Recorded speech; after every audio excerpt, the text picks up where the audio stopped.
महिला व बाल विकास कल्याण मंत्री आदिती तटकरे आपल्या सोबत आहेत। ताई, तुमच्या डिपार्टमेंटकडनं 1,500 रुपये आता महिलांना दिले जाणार आहेत। लाडकी बहीण योजना तुम्ही मध्य प्रदेशच्या धर्तीवरती आणलेली आहे, काय सांगाल? किती योजनेचा लाभ जो आहे तो महिलांना होणार? यापूर्वी आपल्या राज्यातल्या नवीन जन्माला येणाऱ्या मुलींसाठी, लेकींसाठी लेक माझी लाडकी अशी एक अतिशय महत्त्वाकांक्षी योजना ही त्या ठिकाणी आम्ही जाहीर केली आणि त्यामध्ये राज्यातील 2.5 लाखपेक्षा जास्ती ज्या नवीन बालिका जन्माला येणार त्यांना हा लाभ दिला जातो आणि साधारणपणे 70-80 हजारपेक्षा जास्ती आम्हाला त्याचे प्रस्तावसुद्धा त्या ठिकाणी प्राप्त झाले। साधारणपणे 25-30 हजारपेक्षा जास्ती लाभार्थ्यांना त्याचा लाभ वाटप झालेला आहे आणि आत्तासुद्धा या पुढच्या कालावधीमध्ये साधारणपणे 60-70 हजार कुटुंबांना म्हणजे मुलींना त्याचा लाभ हा लेक लाडकी योजनेअंतर्गत पोहोचवण्यात येणार आहे।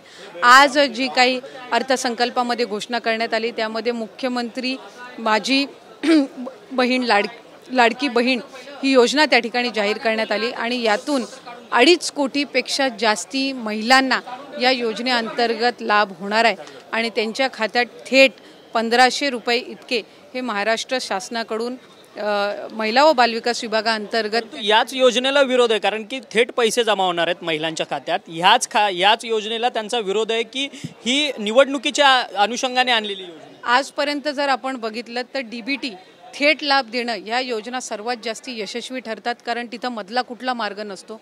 याच्यामध्ये विभाग आणि थेट लाभार्थी आणि त्या लाभार्थ्यापर्यंत लाभ हा डीबीटीच्या माध्यमातून थेट पोचला जातो।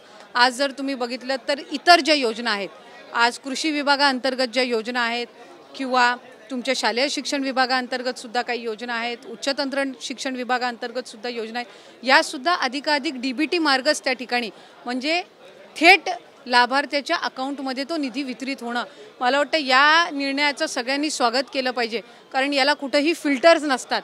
जो लाभार्थी त्या निकषामध्ये पात्र ठरतो त्याच्या अकाउंटमध्ये थेट त्या ठिकाणी रक्कम जमा होत असते। कुठलीही फेरफार, कुठलंही शंका कुशंकीचा त्याच्यामध्ये मार्ग राहत नाही।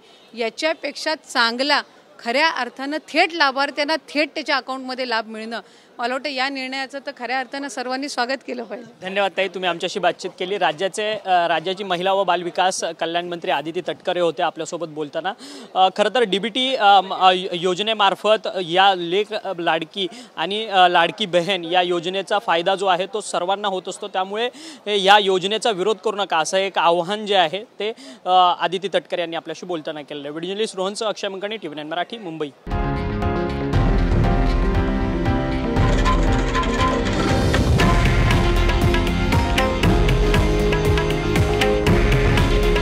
हे आहे देशातील नंबर 1 न्यूज नेटवर्क आणि आपण पाहत आहात TV9 मराठी। काळजी तुमची, हित महाराष्ट्राचं।